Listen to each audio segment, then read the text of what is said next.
प्यारे विद्यार्थियों, स्वागत है आप सभी का गणित की इस वर्चुअल पाठशाला में। हम अपने अध्याय 13 जिसका नाम है पृष्ठीय क्षेत्रफल और आयतन, इसमें हम ठोस आकृतियों के पृष्ठीय क्षेत्रफल और आयतन किस तरह से ज्ञात करते हैं और दैनिक जीवन से जुड़ी हुई समस्याओं का समाधान, इससे संबंधित जो दैनिक जीवन में हमारी समस्याएं हैं उनमें किस तरह से हम पृष्ठीय क्षेत्रफल और आयतन को प्रयोग करते हैं, ये हम इस अध्याय में सीख रहे हैं। प्यारे बच्चों,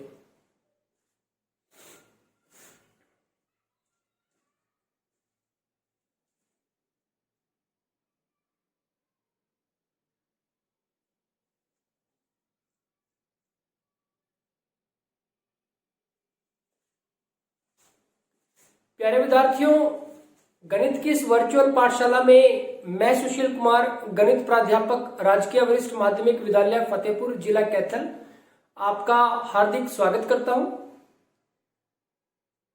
हम अध्याय 13 जिसका नाम है पृष्ठीय क्षेत्रफल और आयतन, इसकी 2 प्रश्नावली कर चुके हैं।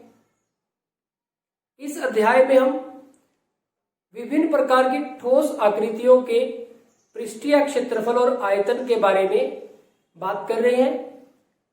अगर हम बात करें प्रश्नावली 13.1 की, तो इसमें हमने जो ठोस आकृति है उनका पृष्ठीय क्षेत्रफल ज्ञात किया है। वो जो ठोस आकृति है वो कौन सी थी? हमने घनाभ और घन आकार की जो ठोस आकृति है उनका पृष्ठीय क्षेत्रफल ज्ञात किया और किस तरह से दैनिक जीवन से जुड़ी हुई समस्याओं का समाधान, दैनिक जीवन से जुड़ी हुई उन समस्याओं का समाधान जिनमें हमें पृष्ठीय क्षेत्रफल ज्ञात करना होता है, उस जो हमने प्रश्नावली 13.1 में सीखा, घनाभ और घन के पृष्ठीय क्षेत्रफल की समस्या, उनका प्रयोग दैनिक जीवन से जुड़ी हुई समस्याओं में हमने किया। ठीक इसी तरह से प्यारे बच्चों, अगर बात करें प्रश्नावली 13.2 की, तो इसमें हमने जो बेलनाकार आकृतियां हैं, जो आपके पास बेलनाकार आकृतियां हैं, किस तरह से उनका पृष्ठीय क्षेत्रफल ज्ञात करेंगे, ये सीखा कि बेलनाकार आकृति अगर एक साइड से बंद है तो उसका पृष्ठीय क्षेत्रफल क्या होगा, अगर दोनों साइड से बंद है तो उसका पृष्ठीय क्षेत्रफल क्या होगा, उसका वक्र पृष्ठीय क्षेत्रफल क्या होगा। और ठीक इसी तरह से जो हमारे दैनिक जीवन से जुड़ी हुई समस्याएं हैं उनका समाधान हमने करना सीखा। तो प्यारे बच्चों, ये 2 प्रश्नावली हमारे पास हो गई है। अब यहां तक जो हमने सीखा है, अगर हम उसकी बात करें तो प्यारे बच्चों, अगर आपसे कोई कहे कि एक आकृति है, ये आपके पास एक ठोस आकृति है, ये आपके पास एक ठोस आकृति है, आपको इसका पृष्ठीय क्षेत्रफल ज्ञात करना है, तो ये आपके पास एक ठोस आकृति है, तो आपको अगर इसका पृष्ठीय क्षेत्रफल ज्ञात करना है तो आप इसको किसके साथ रिलेट करेंगे?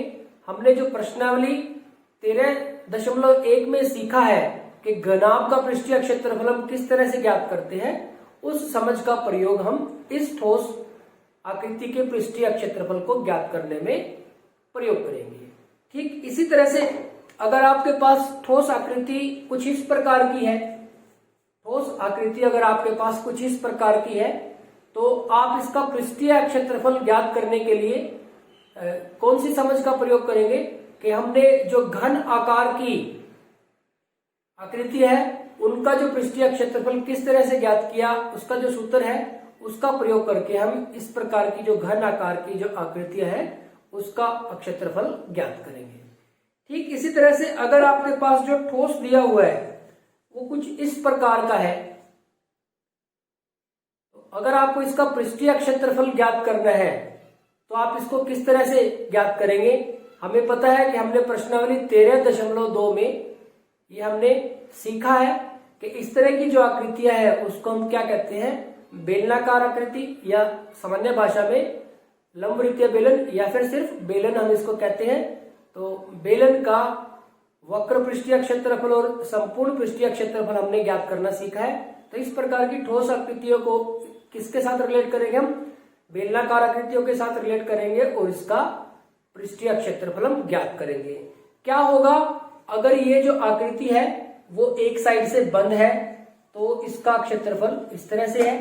तो हमारे पास अगर ये आकृति दोनों साइड से बंद हो जाती है, ऊपर से भी और नीचे से भी, अगर हम इसको ऊपर से भी और नीचे से भी बंद करते हैं तो इसका जो पृष्ठीय क्षेत्रफल फिर किस तरह से हम ज्ञात करेंगे? यानी कि इस तरह से हो जाएगा हमारे पास। ये दोनों साइड से अगर हम बंद करते हैं तो ये हमारे पास जो बंद बेलन है उसमें कन्वर्ट हो जाएगा। नहीं, फिर ये अगर हम इसको निकाल देते हैं तो ये हमारे पास एक दोनों साइड से खुले बेलन का आकार लेगा। और जो इसके जो वृत्तीय आधार है, इसके जो वृत्तीय आधार होंगे वो क्या है हमारे पास? अगर वृत्तीय आधार हम इस पे लगाते हैं तो जो आधार है इसके वो कैसे हैं? वृत्त के आकार के हैं। तो यहां से ये बंद बेलन हो जाता है। यानी कि इसके इस बेलन के जो दो आधार है वो कैसे है? वृत्तीय आधार। तो प्यारे बच्चों, ये समझ हमने प्रश्नावली 13.2 में सीखा था और किस तरह से इसका प्रयोग हम पृष्ठीय क्षेत्रफल और आयतन का ज्ञात करने में कर रहे हैं, उसको हम लगातार सीख रहे हैं। जैसे जैसे हम प्रश्नावली हमारी आगे की तरफ बढ़ेगी, हम पृष्ठीय क्षेत्रफल के साथ साथ आयतन ज्ञात करना भी सीखेंगे। प्यारे बच्चों, अब क्या हो अगर आपके पास जो आकृति है वो कुछ इस प्रकार की हो। जैसे आपने देखा होगा कि जो जोकर की जो टोपी होती है या फिर जो बर्थडे कैप होती है, जन्मदिन की जो टोपी होती है, या फिर आइसक्रीम कोन यानी कि जिसको आप सॉफ्टी भी बोल देते हो वो होती है। तो इस तरह की जो ठोस आकृति है उसका वक्र पृष्ठीय क्षेत्रफल यानी कि ये वाला क्षेत्रफल जहां से ये मुड़ी हुई है, मुड़ा हुआ है, ये क्षेत्रफल किस तरह से ज्ञात करेंगे? और इसका संपूर्ण ये वाला क्षेत्रफल और इसका जो वृत्तीय आधार है, जो आधार इसका वृत्तीय है, उसका क्षेत्रफल किस तरह से ज्ञात करेंगे? तो इस तरह की आकृतियों का क्षेत्रफल हम, ये जो ठोस है, इस ठोस का हम पृष्ठीय क्षेत्रफल किस तरह से ज्ञात करेंगे? ये हम प्रश्नावली 13.3 में सीखेंगे। प्यारे बच्चों, सबसे पहली बात तो इस तरह की जो हमारे पास जो आकृतियां हैं, इस तरह की जो आकृति होगी उसको हम कहेंगे शंकु। तो यहाँ पे हमारा जो आज का टॉपिक है वो है शंकु। तो इस तरह की प्यारे बच्चों हमारे पास जो आकृति है उसको हम कहेंगे शंकु। इंग्लिश में बोलते हैं इसको कोन। यहां पे हम जो शंकु है, शंकु का वक्र पृष्ठीय क्षेत्रफल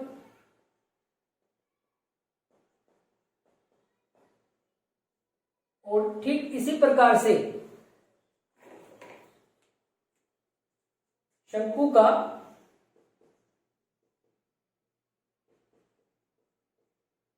संपूर्ण या कुल पृष्ठीय क्षेत्रफल, संपूर्ण या कुल पृष्ठीय क्षेत्रफल। तो यहां से हम प्रश्नावली 13.3 में ये हम सीखेंगे प्यारे बच्चों कि किस तरह से हम शंकु का वक्र पृष्ठीय क्षेत्रफल हम ज्ञात करेंगे और किस तरह से हम शंकु का संपूर्ण पृष्ठीय क्षेत्रफल ज्ञात करेंगे। तो यहाँ पे जो समस्याएं हैं शंकु से संबंधित, शंकु के पृष्ठीय क्षेत्रफल से संबंधित समस्याएं हैं, उनके हल से पहले एक बार हम ये देखते हैं कि जो शंकु है उसका वक्र पृष्ठीय क्षेत्रफल हम किस तरह से ज्ञात करेंगे और उसका संपूर्ण पृष्ठीय क्षेत्रफल किस तरह से ज्ञात करेंगे।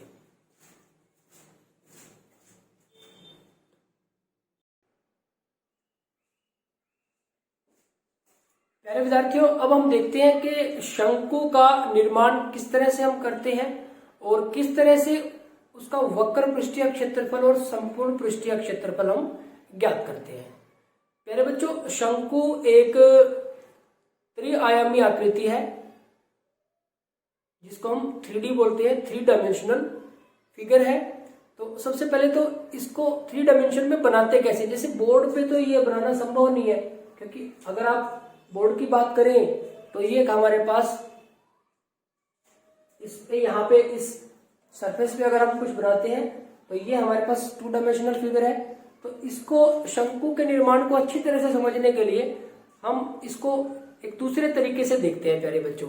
जैसे मैंने ये एक समकोण त्रिभुज बनाई है, यहाँ पे ये एक समकोण त्रिभुज है, और ठीक इसी तरह से एक समकोण त्रिभुज मैंने यहाँ पे बना दी है। तो ये हमारे पास 2 समकोण त्रिभुज है। तो ये जो 2 समकोण त्रिभुज बनाई है मैंने, आप चाहे तो एक भी बना सकते हैं और आप चाहे तो 2 भी बना सकते हैं।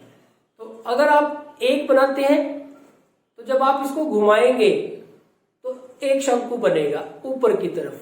वो शंकु जो होगा वो किस प्रकार का होगा, वो इस प्रकार का शंकु आपको मिलेगा, ऐसे इस प्रकार का। और यहां पे मैंने क्या किया है, एक तो ऊपर है और एक नीचे है। तो नीचे जब हम इसको करेंगे, नीचे वाले से जो हमें शंकु मिलेगा वो कुछ इस प्रकार का शंकु मिलेगा। यानी कि अब आप अगर ऐसा ऊपर वाला बनाते हैं तो ऐसा शंकु आपको मिलेगा घुमाने से इसको, और अगर इस तरह से बनाते हैं तो आपको ऐसा शंकु मिलेगा। और अगर आप दोनों इकट्ठे बना लेते हैं तो आपको एक शंकु ऊपर की तरफ ऐसे मिलेगा, और ठीक इसी तरह से एक शंकु नीचे की तरफ आपको इस तरह का मिल जाएगा। तो इस तरह की जो जैसे आपको समय सूचक यंत्र होता है कुछ इस तरह से मिलेगा। अभी इनकी शेप पे डिपेंड करते हैं, अगर ये बिल्कुल बराबर है तो बिल्कुल बराबर नजर आएंगे दोनों, अगर ये छोटे बड़े हैं तो छोटे बड़े नजर आएंगे, उस पर डिपेंड करता है। अगर हम दोनों सेम लेंगे तो दोनों सेम बनेंगे, और अगर ये बड़े छोटे होंगे, जो समकोण त्रिभुज है हमारी, अगर ये बड़ी छोटी हुई तो फिर बड़ी छोटी होगी। प्यारे बच्चों, अब देखते हैं ये बनेंगे कैसे। आप इसको अपने घर पे ट्राई कर सकते हैं कि आप इस तरह की एक स्टिक के साथ एक समकोण त्रिभुज बना लें, एक बना लें इस तरह से या इस तरह से बना लें। अगर दोनों बनाना चाहते हैं तो आप दोनों बना लें।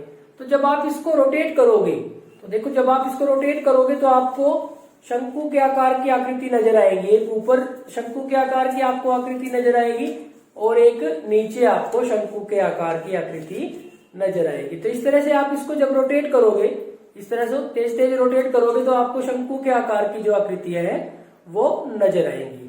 तो इस तरह से ये एक 3 डायमेंशनल आकृति है, इसका निर्माण इस तरह से है। तो प्यारे बच्चों, अब ये हमारे पास इसका सूत्र का निर्माण करते हैं कि किस तरह से इसके सूत्र का निर्माण होता है।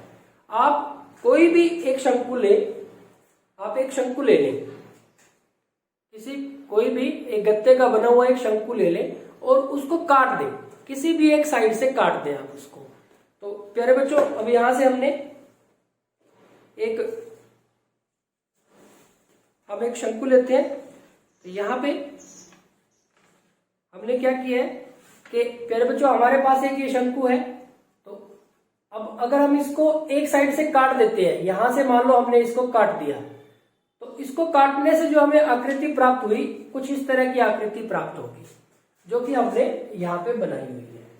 तो प्यारे बच्चों, अब यहां से देखिए आप, ये अगर आप देखें तो ये कंप्लीट वृत्त है, ये उस वृत्त की त्रिज्याएं हैं।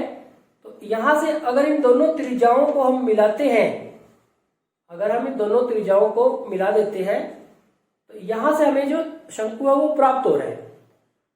यहां से अगर हमने इसको काट दिया तो ये आकृति हमें प्राप्त हो रही है, यानी कि हमें त्रिज्याखंड प्राप्त हो रहा है। हमें क्या प्राप्त हो रहा है? त्रिज्याखंड। तो त्रिज्याखंड से हमारे पास क्या बन रहा है? शंकु बन रहा है। अभी शंकु की शेप, मतलब ये आपको इसकी जो ऊंचाई है थोड़ी कम नजर आ रही है और इसका जो वृत्तीय आधार है कुछ ज्यादा नजर आ रहा है। तो ये डिपेंड करता है कि किस तरह से है। तो हमने देखो, ये एक त्रिज्याखंड की बात करें तो ये एक हमारे पास दीर्घ त्रिज्याखंड है। तो यानी कि इसका जो आधार है वो काफी बड़ा नजर आ रहा है, ऊंचाई कम नजर आ रही है। तो अगर हम एक और ले, ठीक इसी प्रकार से एक अब की बार हमने थोड़ा कम कर दिया है। तो इससे अगर हम देखें तो हमारे पास जो शंकु की आकृति है वो कुछ इस तरह से प्राप्त हो रही है आपको। आप इसको देखेंगे तो ये हमने थोड़ा कम कर दिया था, अब ये आधे से थोड़ा सा ज्यादा है, अर्धवृत्त से थोड़ा सा ज्यादा हमने लिया है, तो अब इसकी थोड़ा ऊंचाई हमें ठीक नजर आ रही है। तो ये अब कुछ इस तरह से नजर आ रहा है। और अगर हम एक और ले,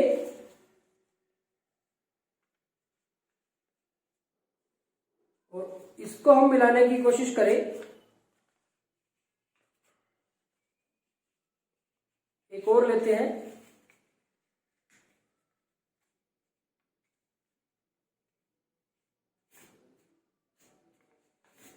अब पहले बच्चों हमने एक और लिया है जिसको, इसमें हमने क्या किया है कि इसमें अब आपको ऊंचाई इसकी काफी नजर आती है वृत्तीय आधार के मुकाबले में।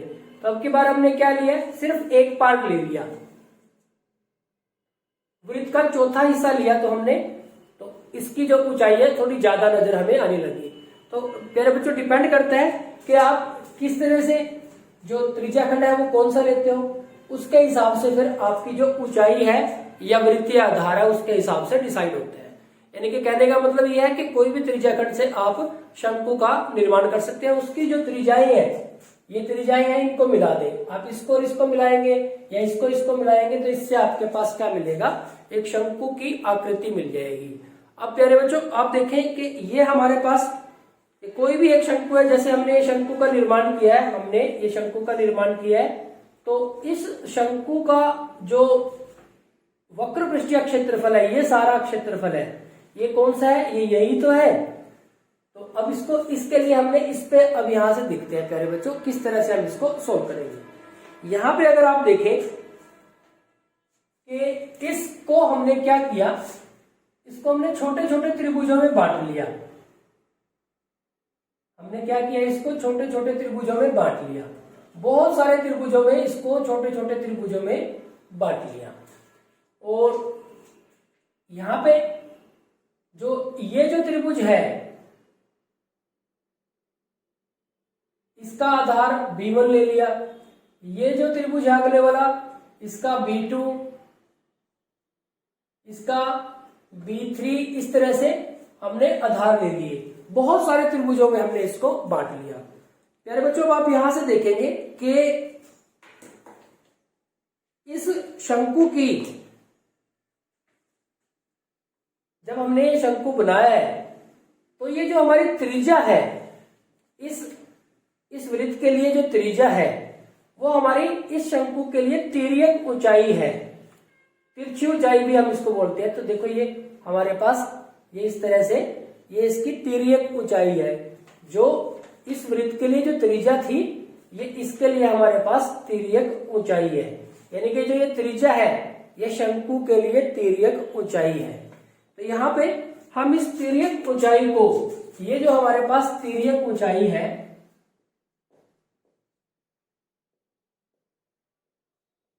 इसको हम L मान लेते हैं। इसको हम क्या मान लेते हैं, L मान लेते हैं। तो आप देखेंगे कि तो ये जो हमारे पास शंकु को काट के हमने ये बनाया था, तो यहां से हमारे पास शंकु का वक्र पृष्ठीय क्षेत्रफल, शंकु का वक्र पृष्ठीय क्षेत्रफल ये क्या हो जाता है, ये आपके पास हो जाएगा। देखो ये हमने छोटे छोटे त्रिभुज, बहुत सारे अनेक बहुत छोटे छोटे त्रिभुज है, उनमें बांट लिया। तो शंकु का जो वक्र पृष्ठीय क्षेत्रफल है वो क्या हो जाएगा, सभी त्रिभुजों के क्षेत्रफलों का योग। यानी कि जो पहले वाली त्रिभुज है, दूसरी, तीसरी, इन सभी त्रिभुजों के क्षेत्रफल के योग के बराबर हो जाएगा। और हमारे पास त्रिभुज का क्षेत्रफल होता क्या है, त्रिभुज का क्षेत्रफल ये होता है 1/2 गुना में आधार गुना में ऊंचाई, त्रिभुज का क्षेत्रफल। अब प्यारे बच्चों आप देखेंगे कि हमारे पास ये हमने इतने छोटे छोटे त्रिभुज लिए हैं कि ये जो है ये आधार बन जाएगा। ये जो हमारे पास ये है जो B1 है ये आधार का काम करेगा। तो 1/2 गुना में आधार B1 गुना में ऊंचाई, ये जो तिरछी ऊंचाई है यही हमारी ऊंचाई है। इतने छोटे छोटे हैं ये कि ये तिरछी ऊंचाई है यही हमारी ऊंचाई है, तो ये L हो गया। प्लस दूसरे के लिए 1/2 गुना में आधार आपके बार हमारे पास B2 हो गया और ऊंचाई तो इसके लिए भी सारी L ही है, प्लस 1/2 तीसरी के लिए आधार B3 हो गया और ऊंचाई L है। तो इस तरह से ही चलते रहेंगे। तो प्यारे बच्चों आप देखेंगे कि 1/2 सब में है, गुना में L भी सब में है, गुना में B1 plus B2 plus B3, ये हमारे पास 1/2 और L सब में है, 1/2 L 1/2 L 1/2 L सब में मिलेंगे, तो ये हमने कॉमन निकाल लिया। तो अब आप देखेंगे कि 1/2 गुना में L गुना में, अब ये देखो B1 ये B1 हो गया, ये B2 ये B3, तो इस तरह से ये हमारे पास क्या हो जाएगा, ये सारा कवर हो जाएगा, ये सारा कवर हो जाएगा। तो इसका मतलब ये हमारे पास इसको रिप्रेजेंट करता है। अब प्यारे बच्चों ये देखो हमारे पास क्या होगा, ये हमें कैसे प्राप्त होगा। अब आप अगर इसको ध्यान से देखें तो जब इसकी अगर हम बात कर रहे हैं, इसकी जब हम बात करें, यही तो है हमारे पास ये, तो जब हम इसकी बात करेंगे तो जब हमने इसको इस तरह से कन्वर्ट किया, शंकु के रूप में कन्वर्ट किया, तो ये जो परिसीमा है, बाहर की ये जो सीमा है, ये जो हमारे पास इस वृत्त की परिधि का जो भाग है ये वाला सारा, ये देखो प्यारे बच्चों हमारे पास जब हमने इसको शंकु में कन्वर्ट किया, तो जब हम इसको इस तरह से किया तो ये शंकु के लिए वृत्तीय आधार बन गया। तो ये हमारे पास शंकु का वृत्तीय आधार बन गया, ये यानी कि ये इस तरह से हमारे पास ये हो गया, यानी कि ये शंकु का वृत्तीय आधार बन गया। अब अगर ये शंकु का वृत्तीय आधार बन जाता है तो यानी कि ये चीज जो है वो शंकु के वृत्तीय आधार की परिधि बन गई।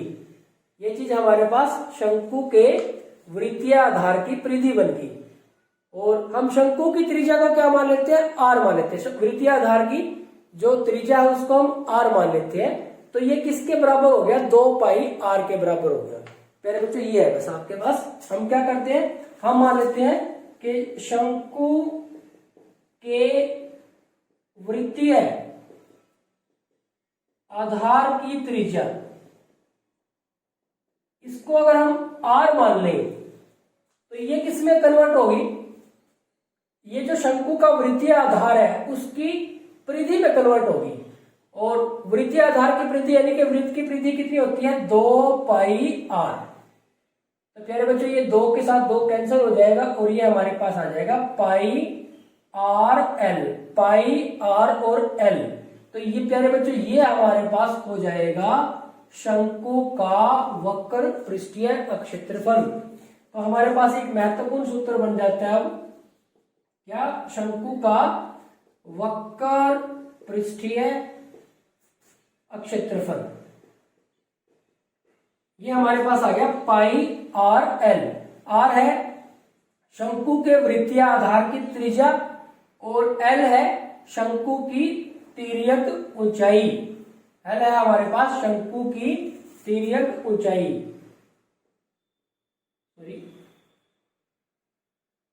शंकु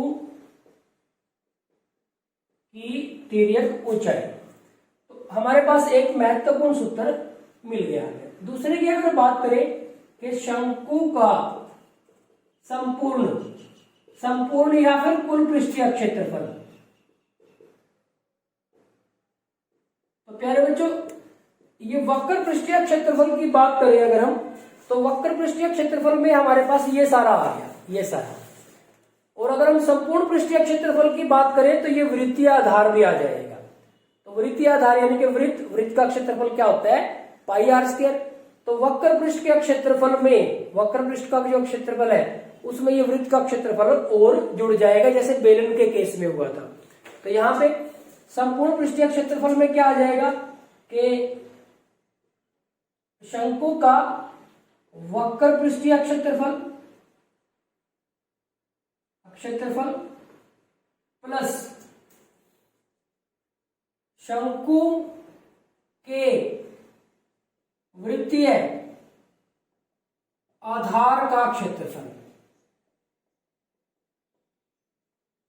अब शंकु का वक्र पृष्ठीय क्षेत्रफल है पाई आर एल, और वृत्तीय आधार यानी कि वृत्त का क्षेत्रफल होता है पाई आर स्क्वायर। तो इसमें से अगर आप कॉमन ले, पाई कॉमन आ जाएगा, आर कॉमन आ जाएगा, तो यहां से एल रह गया और यहाँ पे आर रह गया। तो ये हमारे पास शंकु का संपूर्ण पृष्ठीय क्षेत्रफल आ जाएगा। आप इसको ऐसे भी लिख सकते हैं, pi r into r plus l, या फिर एल प्लस आर, मर्जी आपकी, ऐसे लिखना चाहे तो ऐसे लिख सकते हैं और ऐसे लिखना चाहे तो ऐसे लिख सकते हैं। तो ये हमारे पास दो महत्वपूर्ण फॉर्मूले आ जाते हैं। तो प्यारे बच्चों, अब अगर हम बात करें कि एक शंकु है, अगर हमें क्वेश्चंस को सोल्व करने में बनाना पड़ जाए तो इस तरह से हम शंकु को बना लेंगे। ये हमारे पास ये शंकु का शीर्ष हो गया। जब हम शंकु की बात कर रहे हैं तो लंबवृत्तीय शंकु की बात कर रहे हैं। ये एल शंकु की तिर्यक ऊंचाई होगी, और ये आर शंकु के आधार की त्रिज्या होगी, और ये एच शंकु की ऊंचाई के लिए होगा। तो शंकु की ऊंचाई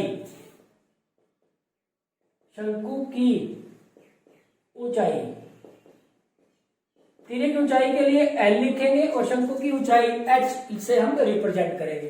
तो यहां से प्यारे बच्चों देखो, ये हमारे पास एक समकोण त्रिभुज है। तो इस समकोण त्रिभुज में एक नियम और ध्यान रखेंगे पाइथागोरस थ्योरम की सहायता से, ये हमारे पास कर्ण होगा। तो यहाँ पे एल स्क्वायर किसके बराबर होगा, R square plus H square. तो ये भी आपको ध्यान रखना है, ये भी एक महत्वपूर्ण सूत्र है जो कि बीच बीच में आपको यूज करना पड़ेगा। तो प्यारे बच्चों, यहाँ पे हमारा जो बेसिक है शंकु के लिए वो कंप्लीट हो जाता है।